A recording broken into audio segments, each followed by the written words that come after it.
Hi everyone, welcome back. Happy New Year, even though we're almost in February. I had high hopes for the background of this video because we're in the new house.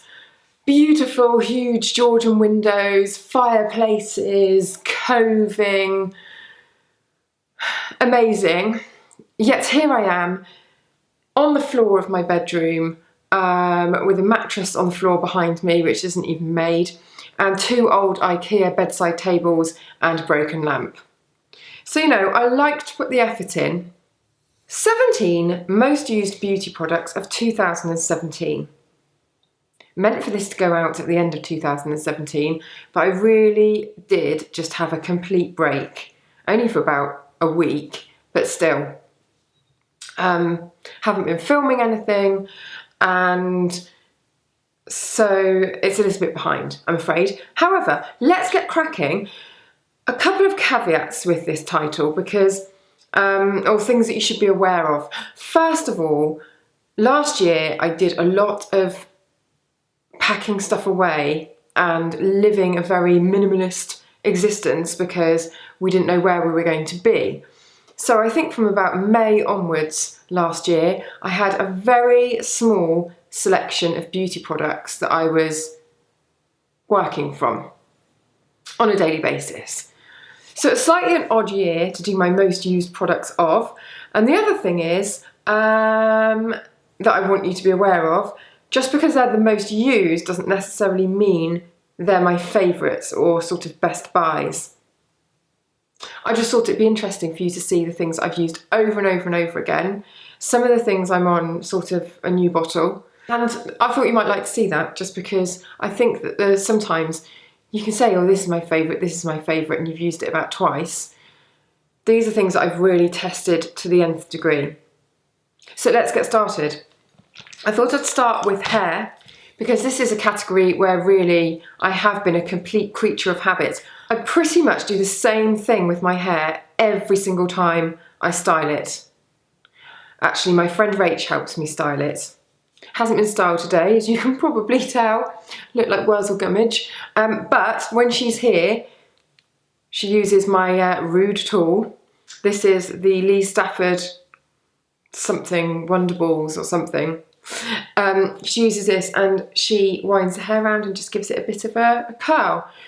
If I can't get hold of Rach, I am also quite adept now at using these. It's 20 quid, really basic. One setting, the light's broken on it, but I have used it a lot. It's just like cheap and cheerful, but I think one of the best hair tools that I've ever used. He does another version that's slightly more expensive, can't remember what that does any differently.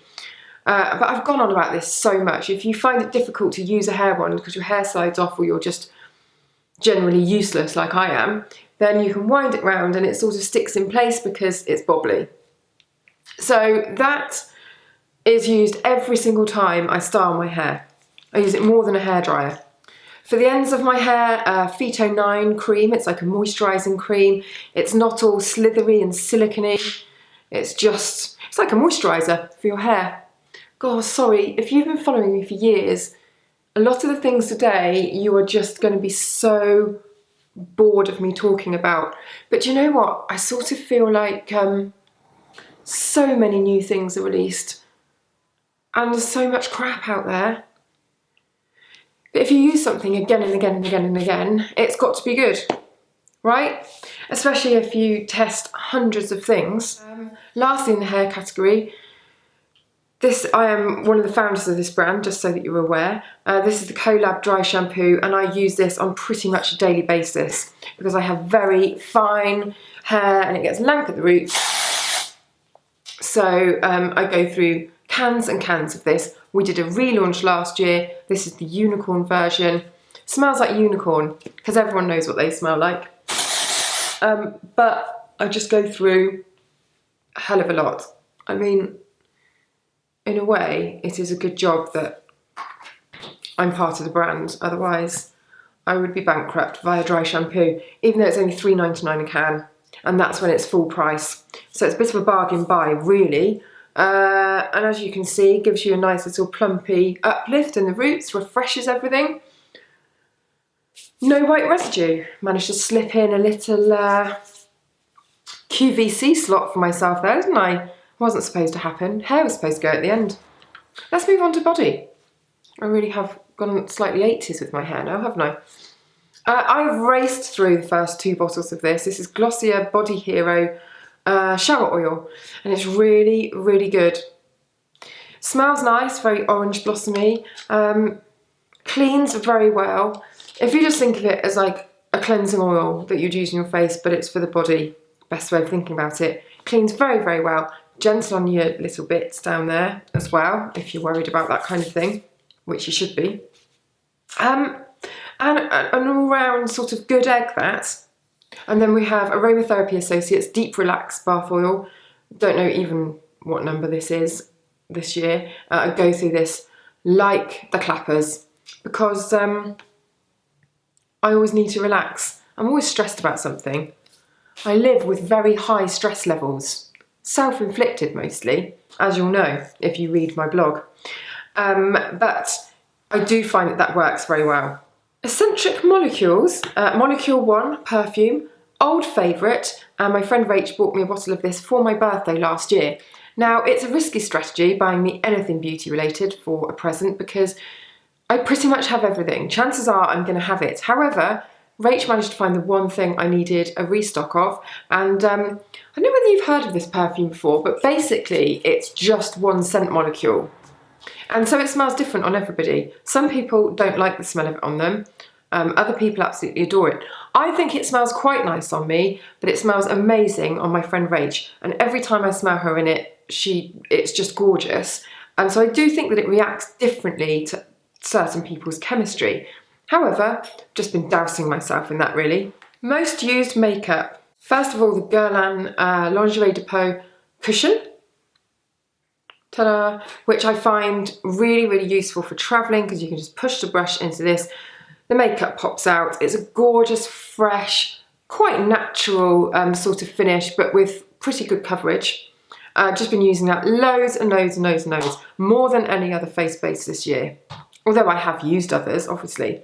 Concealer-wise, I wanted to include Blur the Lines concealer from Bourjois, but despite the fact that I own about 20 of them and there's one in every single makeup bag, I can't find one today at all to show you in this video. So you're just going to have to look back through the other 5,000 videos I've featured it in and raved about it, because it's a really good one. However, I've also used this a lot, Trish McEvoy Instant Eye Lift. It's sort of like an illuminating, freshening sort of concealer. It's not really heavy coverage. It's like a cross between Touche Eclat. It's a bit like the Charlotte Tilbury Retoucher actually, but just has extra magic. Not as much coverage maybe. I don't know how it does what it does, but it makes you look so much younger and refreshed. I mean, to the point where that's actually a little bit ridiculous, isn't it? Eyes, Clarins Supra Volume Mascara. You all know my love of that one. Really volumizing, really sort of thickening and doesn't clump.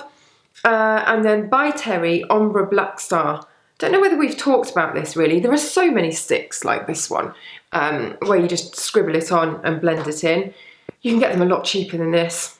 This shade is shade 13 and it's Brown Perfection. But I do find that the By Terry Black Star ones stay on all day. If you want to do a really quick sort of smoky corner, you know, just to elongate your eyes a little bit, like that, you just draw it on and smudge it in either with your fingertip or with a little sort of pencil brush like this one, and then there you have it, Bob's your uncle. Just a sexy little addition to the corner of the eye to make everything a little bit more voila.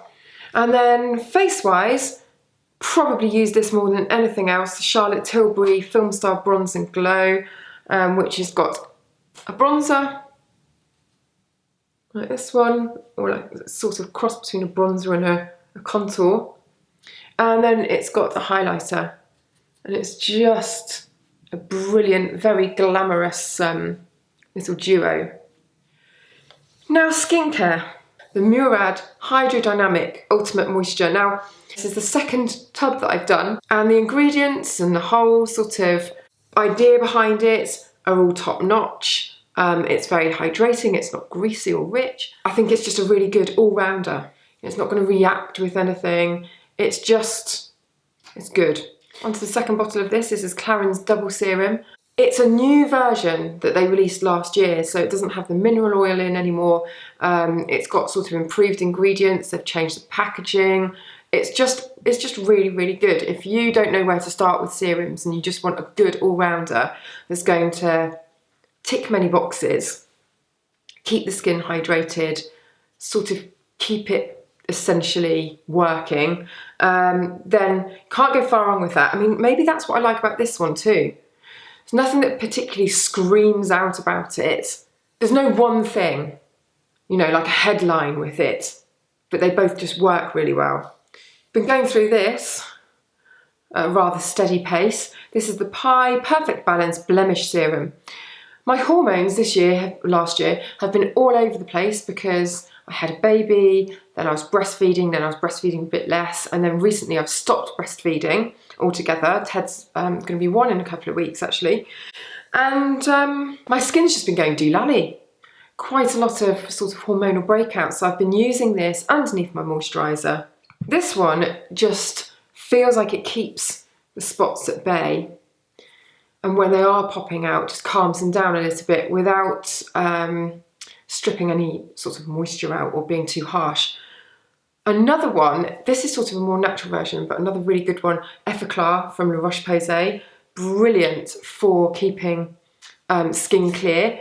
However, that part of my beauty collection is still in storage. I need to get that out because everything's going to start expiring soon.